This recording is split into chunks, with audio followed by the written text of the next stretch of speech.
Serikali imetoa bilioni 12.5 kwa ajili ya kujenga kituo cha usafishaji wa anga hapa NIT.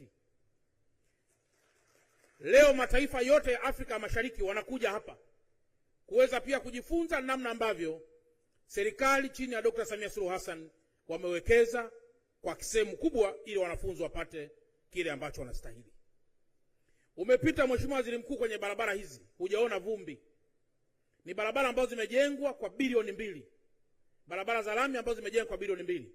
Na Mheshimiwa Waziri Mkuu, hizi barabara zinapojengwa ni wakumbushe tu watu kwamba hiyo rangi nyeusi unayoiona ni bitumen ambayo tunaiagiza kutoka mataifa ya mbali.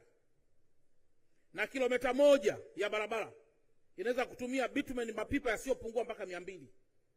Na pipa moja linakwenda chini ya dola 250 mpaka dola 300. Sasa huu ni uwekezaji mkubwa Mheshimiwa Waziri Mkuu ambao umefanyika hapa NIT, na tupelekee salamu nyingi sana kwa Mheshimiwa Rais kwa kazi kubwa ambazo zinafanyika. Lakini zaidi pia Mheshimiwa Waziri Mkuu, zimenunuliwa ndege hapa za mafunzo. Ndege 5 kwa bilioni 15.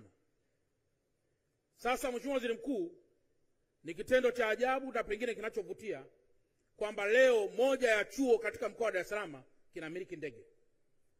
Lakini sio ndege tu, kinamiliki marubani. Lakini sio marubani tu, kinamiliki mafundi wa ndege hizo.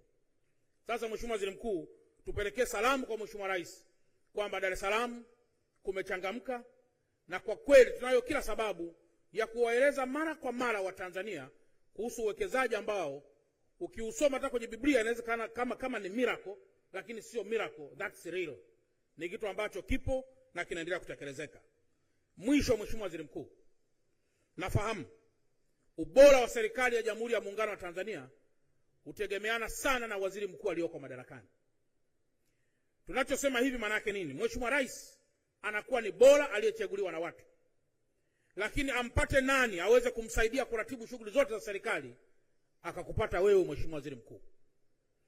Na hivi punde nimeona Mheshimiwa Waziri Mkuu ukifanya ziara huko mikoani, baadhi ya watu wanatetemeka kidogo na kuanza kudhani kwamba labda sisi hatujielewi vizuri. Mheshimiwa Waziri Mkuu, naomba nikutie nguvu na nikutoe wasiwasi.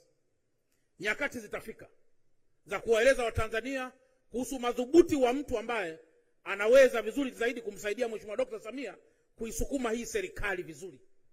Na nyakati hizo zitakapotimia, wala tutatumia miujiza kueleza. Tutatumia historia ya usimamizi wa serikali kwa Watanzania na namna ambavyo mambo yamebadilika chini ya usimamizi wenu. Sasa hivi tunaweza tukapiga porojo mbalimbali, lakini nyakati za reference zitafika ambazo zitakapotimia, Mheshimiwa Waziri Mkuu, fanya kazi. Sisi na wakuu wa mikoa wote Tanzania, wakuu wa wilaya wote, wakurugenzi wote na Watanzania mmetukabidhi amana hii ya kuhakikisha kwamba tunaendelea kutafsiri maono ya Dr. Samia Suluhu Hassan kushuka chini kwa Watanzania.